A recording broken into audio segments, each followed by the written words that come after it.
Okay, thank you, Dwayne. Good morning, everyone. I've called for the press conference this morning just to announce a few initiatives that we're running this year at Cutmatch to make sure that we have a highly visible presence, to provide an immediate response to public disorder, and to assure the public all that can be done is being done this year to make our residents and visitors safe and to make them feel safe during the extended holiday weekend. And we'll talk more about the cricket grounds and Cutmatch generally, but we just want to go ahead to an initiative that we're starting with the Bermuda Regiment. Now, in terms of our police resources across the service, I reported publicly some time ago about the changes that I've made over the last few months in our structure. And you'll be aware that I've doubled the size of the serious crime unit, which now has over 30 live investigations around serious cases. And since this time last year, I've also doubled the size of our police support unit, or PSU, which of course is our street level gang suppression team. Now that's the good news in terms of our fight against gangs and guns. The bad news is, in order to increase one part of the service, we have to decrease another part of the service. And the Marine unit was one of the victims of downsizing this winter, and they lost a number of staff. Now, with the summer in full swing, we are in need of more resources on the water. So I'm pleased to announce today that Colonel Gonsalves and I have entered into a memorandum of understanding between the two services, whereby the Marine unit will now be supplemented by soldiers of the Bermuda Regiment's boat troop. Soldiers and police officers will be on patrol together throughout the whole Cutmatch weekend, and we will extend this initiative until the end of September, at which time we'll conduct a review to see how effective it is. The use of the Bermuda Regiment in this way will allow us to put more police boats on patrol and for longer periods. I'm very grateful to the Governor for approving the deployment of the regiment. I'm also grateful to Minister Birch, who has authorized the transfer of police funds to pay for the soldiers' salaries. And we expect that the cost of the initiative will be around $50,000. And I'll pass you over to Colonel Gonsalves for a few comments. Thank you, Commissioner. We're certainly pleased to be able to showcase our expertise, certainly other than doing parades, which the country is familiar with. And it certainly gives us an opportunity to demonstrate all the technical skills we picked up over the years. Certainly our soldiers have worked with, in the past, the U.S. Marine Corps Small Boat Squadron for many years, certainly the U.S. Coast Guard, Toronto Marine Police. So our boat troop have a lot of experience, a lot of depth and a lot of breadth of experience. So we're quite keen to be able to work with the police and certainly to assist Bermuda in times of need. And that's what we're here for. Thank you, Commissioner. And this time we'll take questions. This is going to be confined to marine matters only, the regiment. Yes, currently yes. Okay. Can I ask how many soldiers we're talking about? We've got about 9 right now. So the soldiers will be in the police boats? Yes. They'll be co-locating, right? Yes. Police and regiment together. Yes, 2 persons in a boat at one time, one of them in regiment. Will there be Marine Regiment or will it be police? Will it just look like all police? No, it will be easy to identify a regiment soldier. And was there any need, or there was any need felt for there to be any special regulations in these parts? No, not at this time. But what we need is more, ordinarily we would say boots on the ground, but in this case we need more oars in the water. So it's really about having the expertise of staffing the boats up so that we can effectively split our staff in half and put out twice as many boats as we're able to. But in terms of any enforcement operations, that falls to the police officer on board, and in terms of all other maritime operations, whether it's a tow or a search or whatever the case is, and in terms of crewing the boat, that's what the soldiers are there for. The last time this happened, I think, was during the tall ships 2000 or something, when police and regiment worked together to support that operation. slightly different, and we've had other operations since then, particularly on an annual basis, the Round the Island powerboat race, just because of the sheer volume of spectators.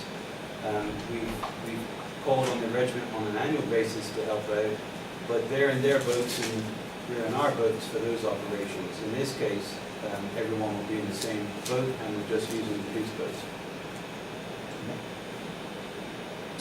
Anything else? So just to be clear, sorry, that figure you mentioned, 50,000, so that is going to be used, that's to pay the soldiers' full-time wages? That's correct, yeah. I mean, it's just it's a pocket of money that's been ring-fenced. It really depends how often we deploy and how often we use them between now and the end of September. But yes, it's to pay wages. Turning our attention back to the match itself, cricket fans and others planning to attend the match will no doubt have many questions about security at the grounds, particularly in light of the events that marred the close of the game last year at St. George's.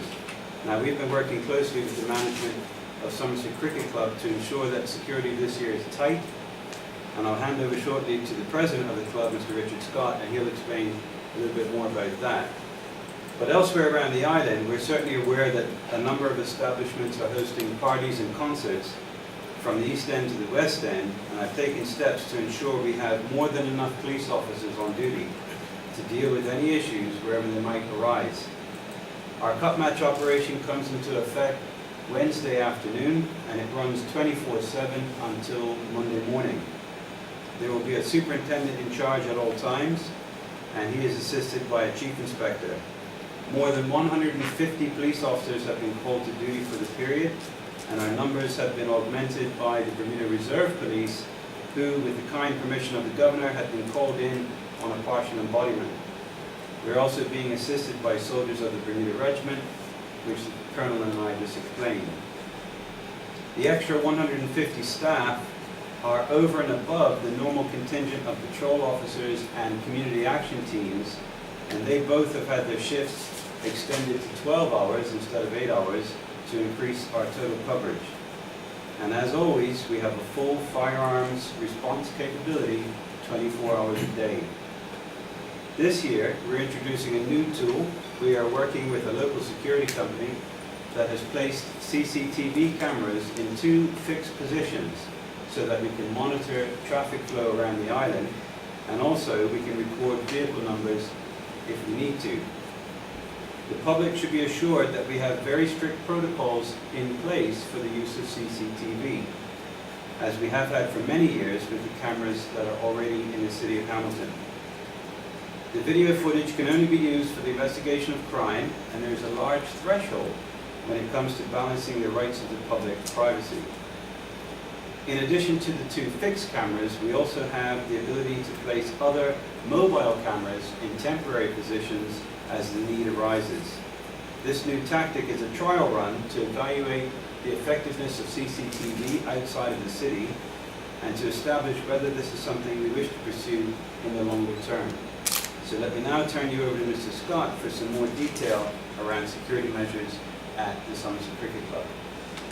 Good morning, everyone. Certainly, with Somerset Cricket Club hosting the annual Cup Match Classic on Thursday and Friday of this week, we recognize that in order to facilitate a safe event and a safe and family-friendly event, we have engaged the services of security asset, a reputable security firm who have provided a wealth of services for us, and we are pleased to announce that we will have the walk-through scanners at each of our gates. We have 3 gates: our main gate on Cricket Lane North, and we have the other 2 gates, one at Cricket Lane South, and then on Broom Street. All 3 gates will be facilitated with the walk-through scanners. Every person entering the grounds will be required to go through the walk-through scanners, and in addition, they will have the hand-ons as well. Every item that a person has on them will be subject to search. We will also have the services of the Bermuda Police Services at each gate as well, in the event that items need to be checked in a more thorough fashion. So we at Somerset have certainly taken whatever measures necessary to ensure the safety of the general public attending College this year. We recognize that in light of the activity at the end of the match last year, that we needed to ensure public safety. So we've done what we can, and we're hoping, first of all, that the general public will come out in a respectful and responsible manner, and so that we won't even have to have that activity go on. But we want to ensure those that do attend that you can come on and relax and be safe and enjoy 2 fun-filled days of great cricket up at Somerset.